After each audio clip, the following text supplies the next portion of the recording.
Om Shanti. Beth Hetherington here. Namaste. Thanks for joining me on my One Posture Wednesday. So you can find all of these on my website, which is www.nutri5plus.co.uk. And if you scroll down to the services and classes written in white, click on that and it will take you to all of my weekly online classes. And on the Wednesday, it says click here, press on that, it will take you to the YouTube channel where there's lots of videos, and if you click on videos, you'll find the One Posture Wednesdays. So today I'd like to offer Urdhva Mukha Svanasana. So this is upward facing dog.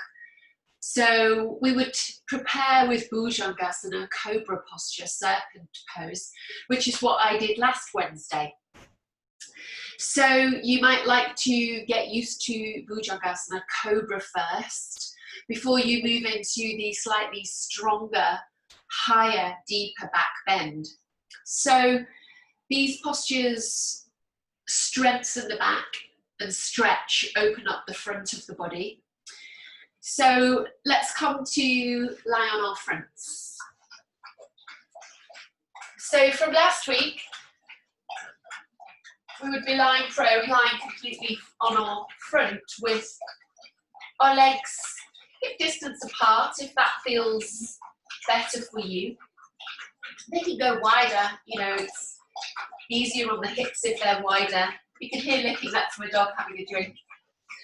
So just going to bring the chin or the forehead to the ground. And for Bhujangasana, this was last week, just a little recap. The hands are directly under the shoulders, fingers and thumbs are spread wide. And we're broadening the collarbones and relaxing the shoulders back and into the midline spine and down to the tail. And the legs are active, yeah?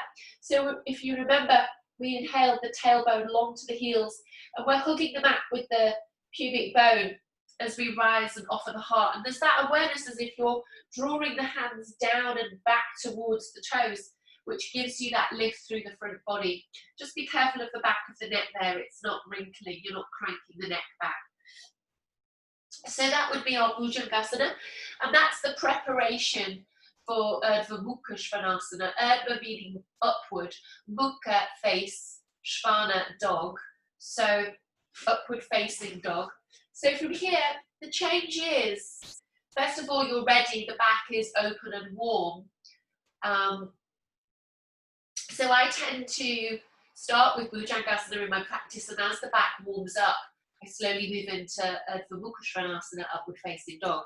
So we would take the hands down, further down towards the rib cage, and we're still relaxing the shoulders and broadening the collarbones.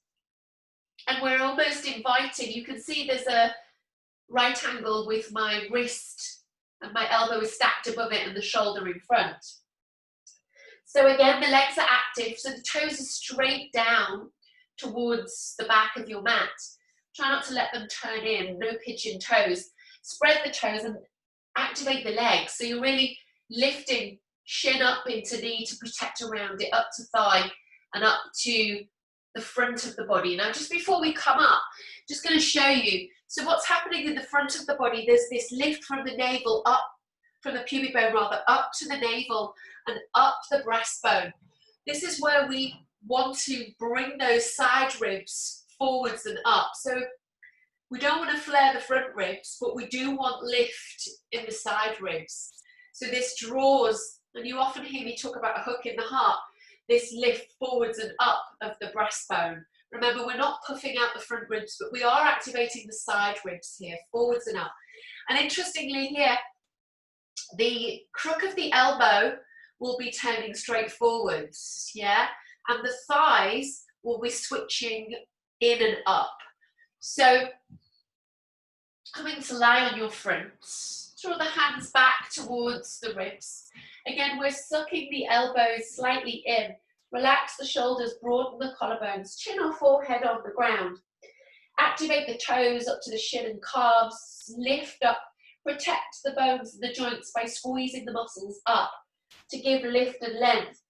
We're not contracting the glutes, but they are firm, they are active, but we're not over contracting because this tightens the lower back.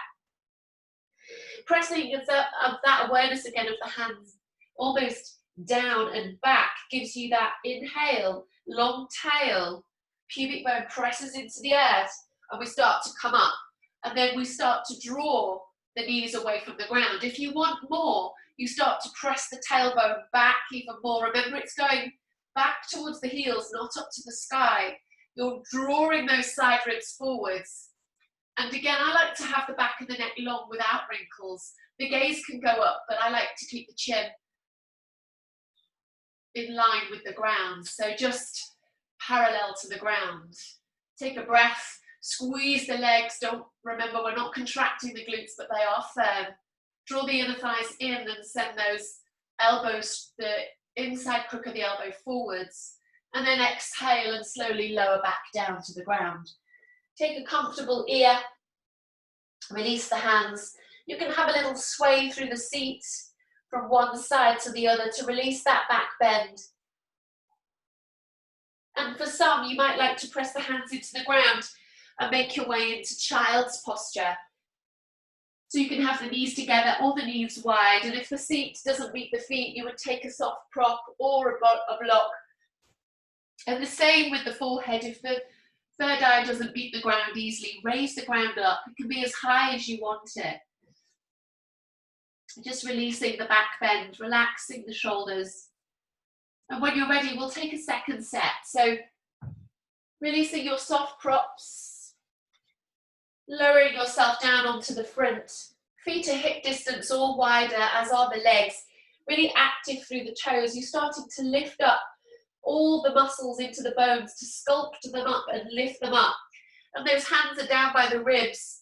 So there's that right angle with the elbow over the wrist, shoulders straight forwards, chin or forehead to the ground. Inhale, start to send the tail long down to the heels. You're hugging the mat with the pelvis. And you're drawing from pubic bone to navel up.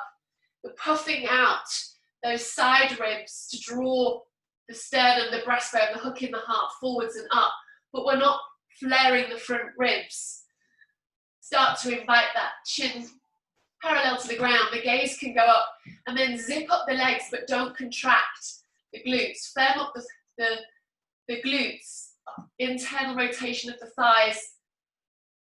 That crook in the elbow is facing forwards. One more breath, breathing in, and then exhale, slowly make your way back to the ground. And also a nice recovery is restorative recovery posture. So you will bring maybe the left knee out to the side and the left elbow bent and the right ear to the ground, taking a few breaths there. And then when you're ready, swapping over, inviting the right knee out to the side, the right elbow cactus posture, the left hand down to the left hip and the left ear to the ground.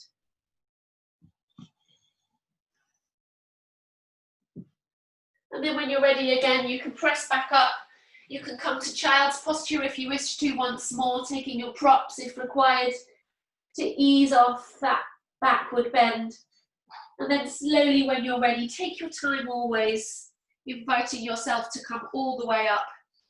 Head comes up last as you exhale. So that was upward facing dog, Urdhva Mukha Svanasana. Preparation is Bhujangasana, which I offered last week, cobra or serpent posture. So take your time, you might not get to upward facing dog for some time yet in your practice, and that is welcome. You go at your own pace, breath led. If you don't feel warm enough or warmed up enough, don't go there. It's quite strong for the front body. It's very much a lift and an opening, a stretch here and a strengthening of the back body. As I say, you can get all of these One Posture Wednesdays on my YouTube channel on www.nutri5plus.co.uk. Have a great day. Thanks for joining me. Om Shanti. Namaste.